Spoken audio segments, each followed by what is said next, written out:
ঈদ মানেই সব বাধা পেরিয়ে নারীর টানে বাড়ি ফেরা, আর এই আনন্দের যাত্রা ঘিরেই প্রতিবার শুরু হয় টিকিট পাওয়ার এক মহাসংগ্রাম। আসন্ন ঈদুল আজহা উপলক্ষে দূরপাল্লার বাসের অগ্রিম টিকিট বিক্রি শুরু হয়েছে ৮ মে থেকে।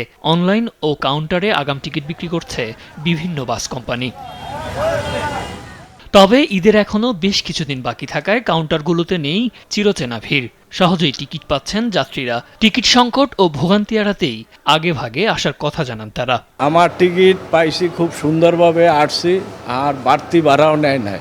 যদি আমি না পাই টিকিট, অত দূরে যাবো, আমি অসুস্থ মানুষ, এই জন্য আগে ভাগে আসছি। আগে ভাগে কেটে ফেলছি, যেমন পরবর্তী দেখা গেছে টিকিট পাবো কিন্তু সিট পাবো না। একই টিকিটে 3-4 জন যাত্রী উঠে পরে দেখা সিট নাই, দাঁড়িয়ে যেতে হয় আমাদের। পর্যাপ্ত টিকিট আছে জানিয়ে কাউন্টার কর্মীরা বলেন, সরকার নির্ধারিত ভাড়া নেওয়া হচ্ছে। সরকারি ভাড়া অনুযায়ী তাও আমরা 10 টাকা করে কম নিচ্ছি। ভাড়া তো সরকার নির্ধারিত, আমাদের এসি গাড়ি ম্যাক্সিমাম, এটা তো যে ভাড়া আছে এই ভাড়াই আমরা পাই না। আলহামদুলিল্লাহ আমাদের অগ্রিম টিকিটের ভালো সাড়া আছে, আমাদের যাত্রীরাও সন্তুষ্ট টিকিটে, এবং আমাদের যেরকম যাত্রী চাপ প্রচুর প্রতি বছরের নেয় ওই রকমেরই আছে।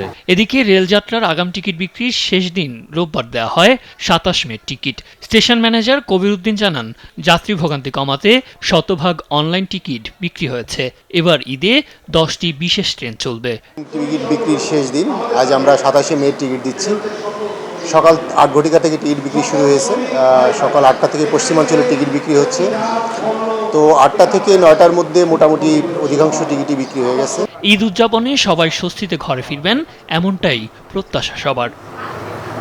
সাদ আহমেদ, দেশ টিভি, ঢাকা।